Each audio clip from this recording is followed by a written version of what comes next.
Welcome back, Hey, Louis. I think people are ready to go. But thanks again for that wonderful presentation about your book. I hope a lot of people check it out. Um, thank you. One of the questions you already answered, but I'll just throw it out there in case you want to add anything. Uda Miller asked, did African Americans of the Gullah culture become Baha'is? So obviously yes, but do you want to say Oh, anything else? oh, I wish we could have at least a whole hour to talk about that. And I finding ideas for new programs all the time. I've got a number of people that we could talk to better versed than me. But yes, yes, the growth of the faith in South Carolina in especially in that post 1960s period was really concentrated in the low country of the state, the coastal plain, from Beaufort, that map we were looking at, St. Helena Island, all the way up to where I am in Florence, near the North Carolina border. And that's the heartland of the Gullah culture. So when you talk about African Americans in South Carolina becoming Baha'is, you not exclusively, but you are in very large part talking about Gullah people becoming Baha'is. I think a way of looking at it is that this was Gullah people bringing some of the finest fruits of their culture into the Baha'i community and transforming the Baha'i faith in the United States.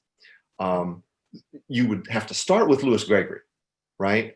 So he is a Gullah man who was the first Black person in the United States elected to any Baha'i administrative body, the local one in Washington, D.C.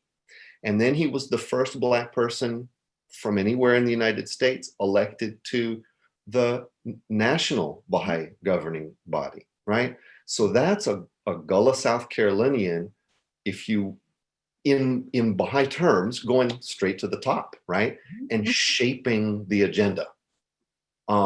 Make a Gullah sensibility is right there in the way the faith grows in infancy in the United States. And then in the 70s, well, we'll talk more about that on the 9th, I guess. We can talk about, this is a word I'm making up right now as I think about it, the Gullahization of the American Baha'i community in the 1970s and 80s. I don't know if I can defend that thesis, but I'll try when we get back together on the 9th. Yes, indeed. Yeah, and I hope Uda will come back for that program because there might be some additional insights that can be shared too from the audience. All right, so let me take on a second question.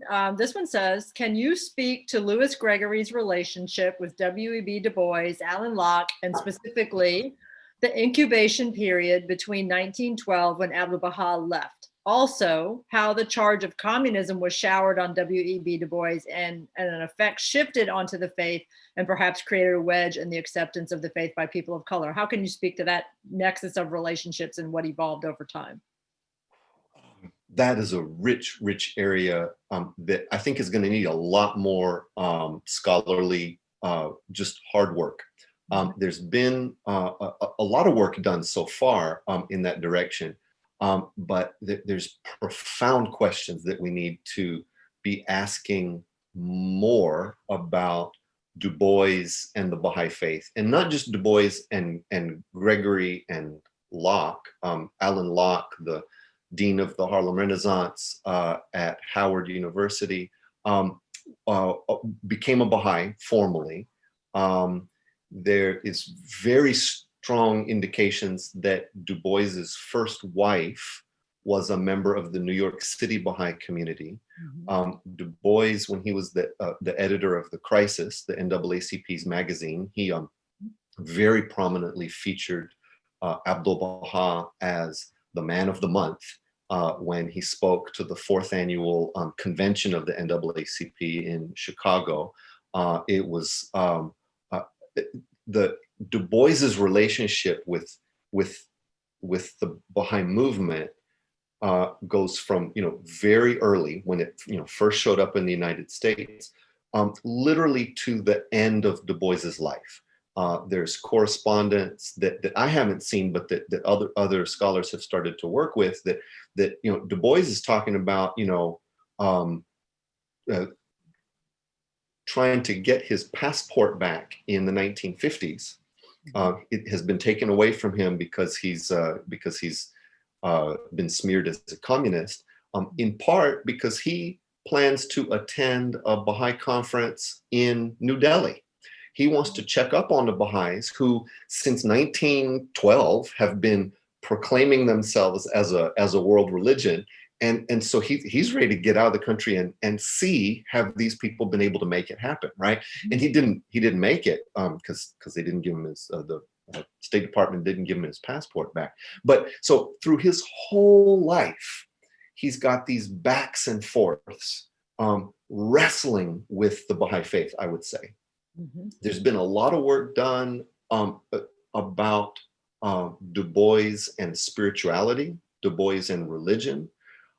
There's kind of the initial view from David Lewis's work that Du Bois is kind of an atheist, kind of anti-religious. And then there's some newer work that says, nah.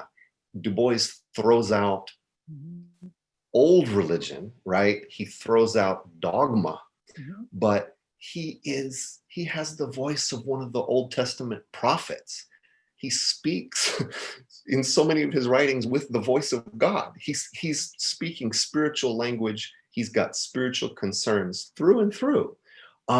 So I guess the short answer to the question is that is such a rich area of exploring in this really early seminal period of African-American intellectual history in the early 20th century.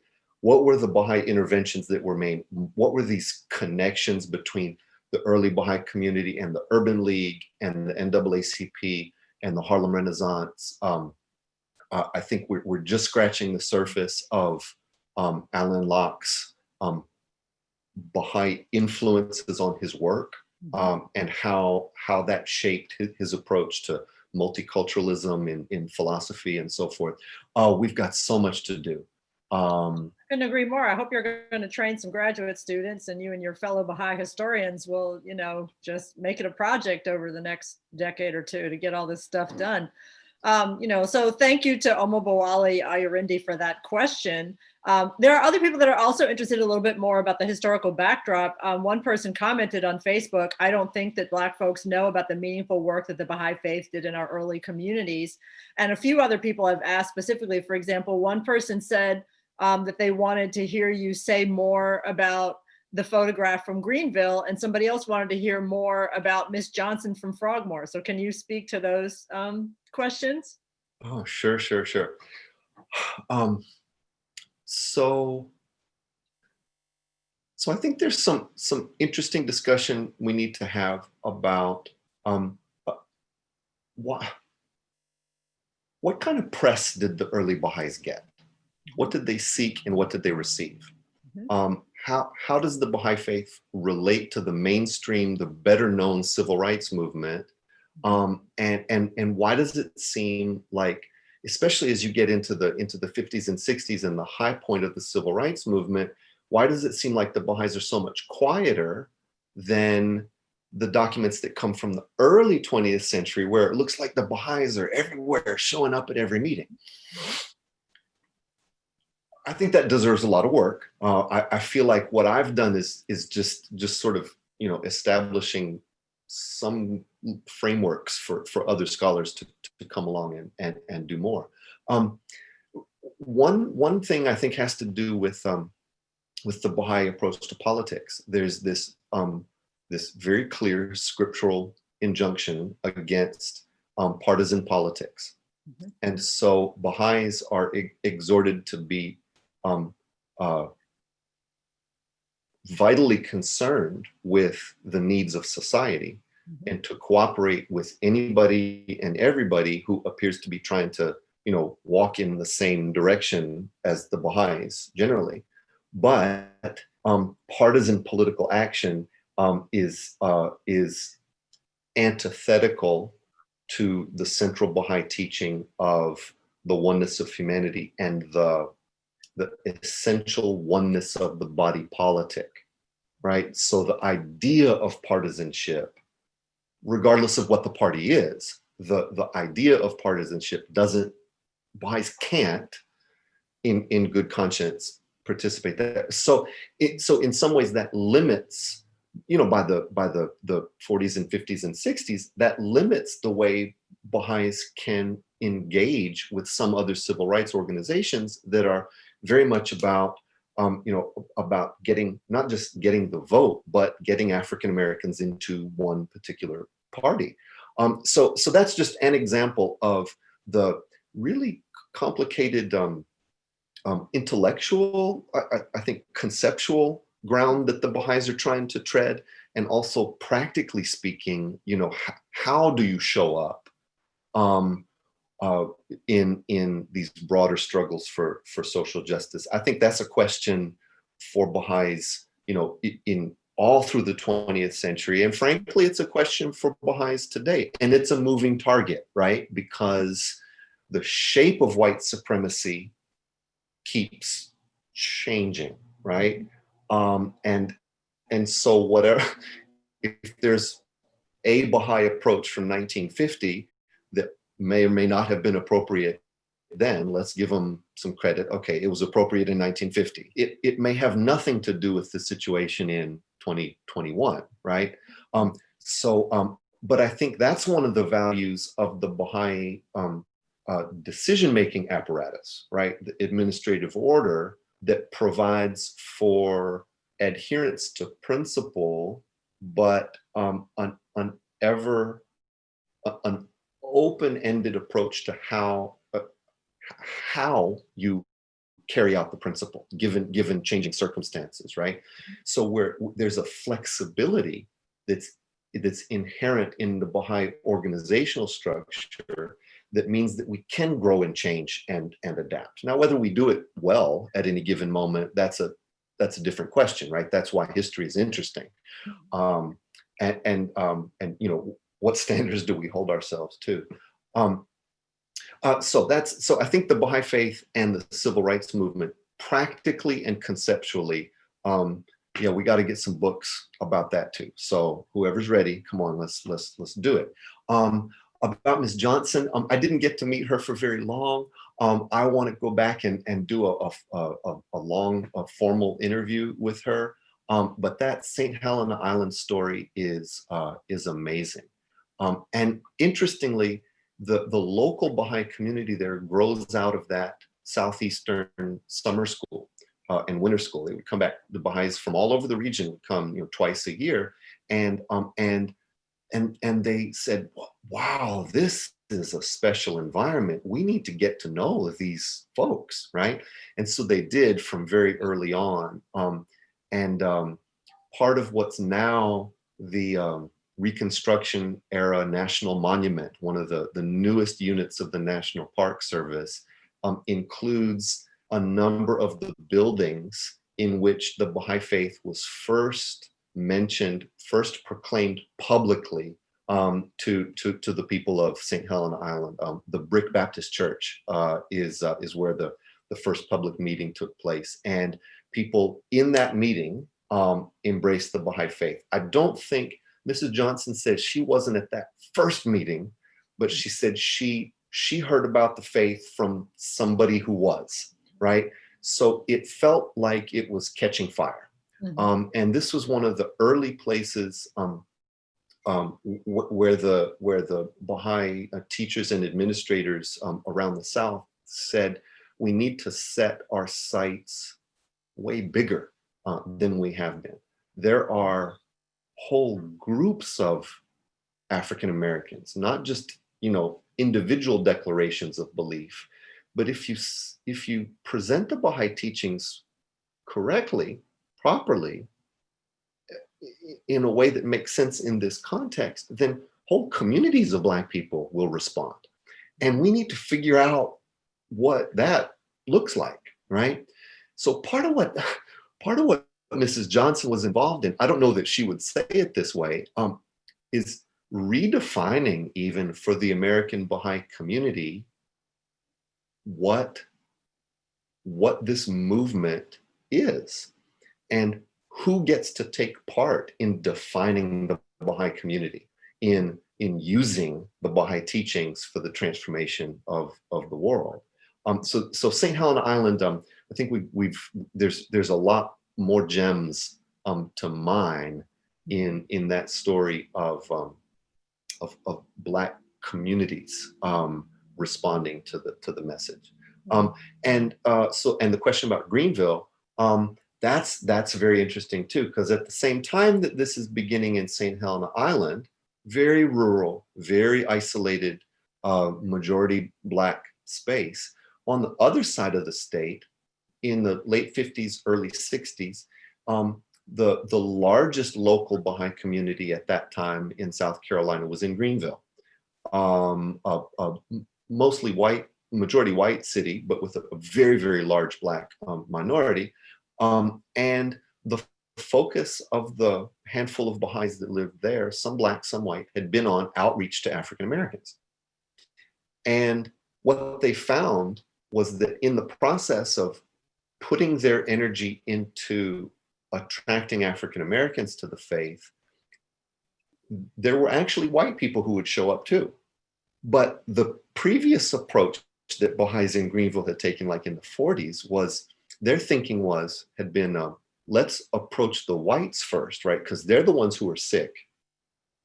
They're the ones who need spiritual help, right? And they're the power brokers in society. Let's be sure that we, go and teach the white people first. And they got hardly any results. When they shifted their focus and said, to heck with the white folk, and let's go to where the action is, they had a lot of Black response, and these very interesting white folks started to show up.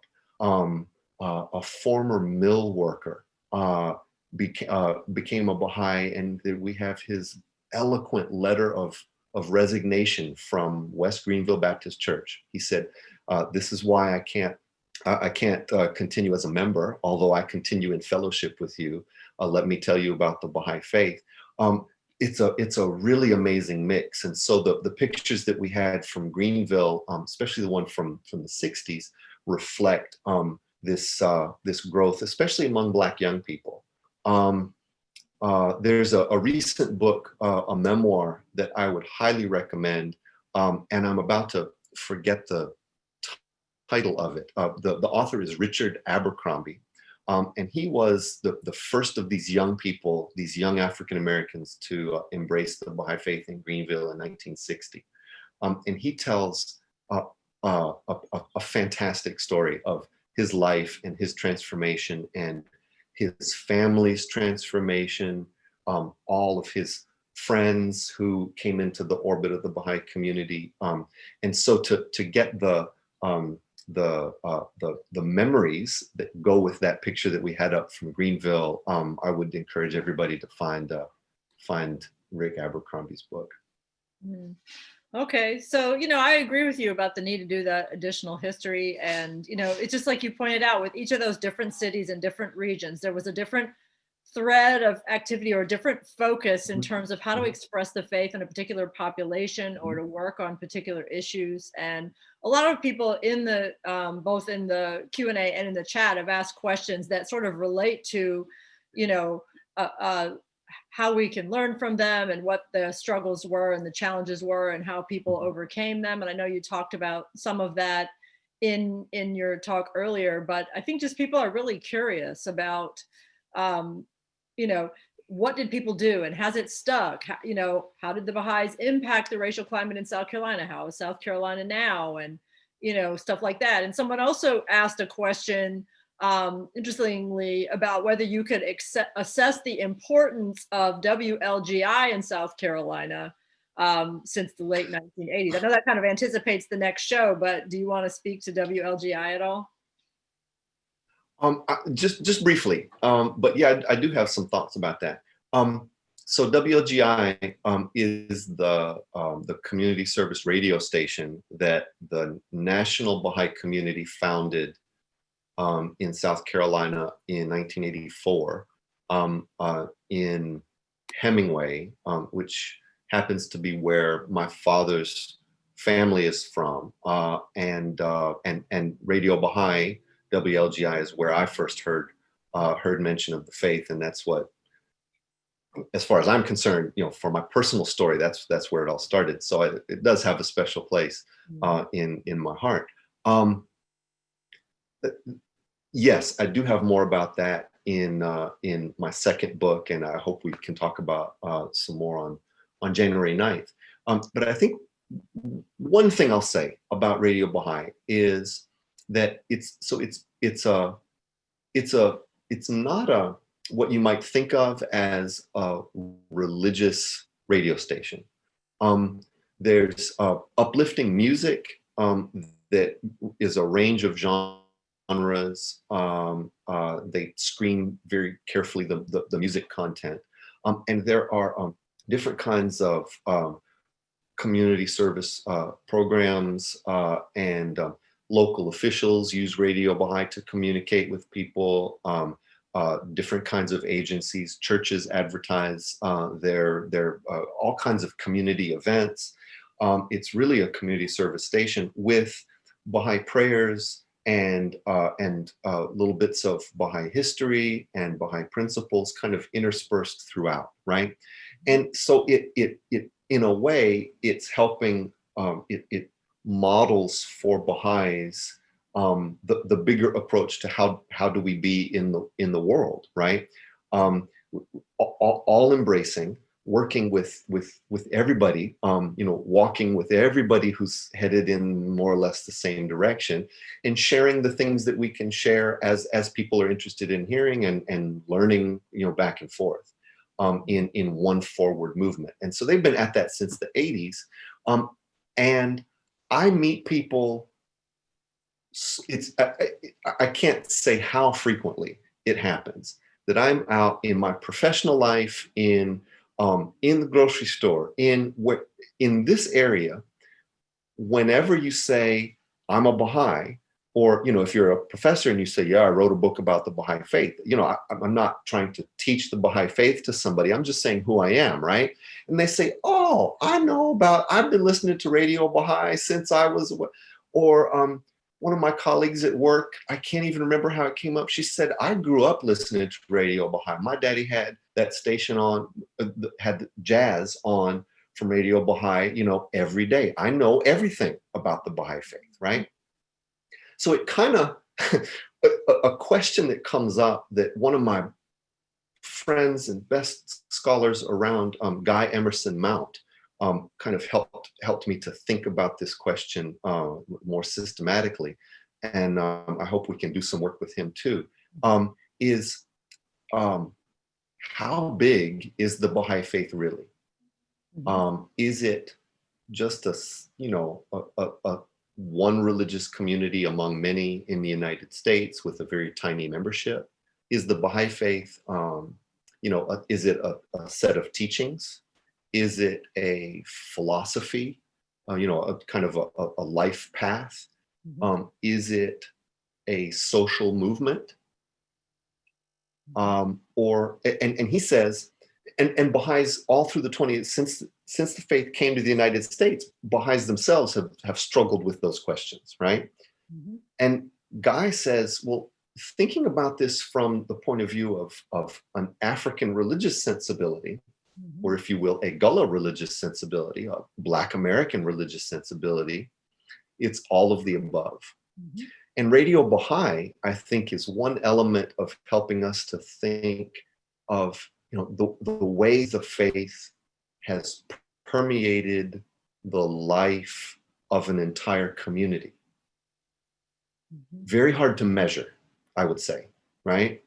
I don't think that stands up to, your grandma's methods of statistical analysis, right? Like, I don't know as a scholar how to get at the ramifications of Radio Baha'i through the years. But the anecdotal evidence that I have is that Eastern South Carolina is a very, very special place.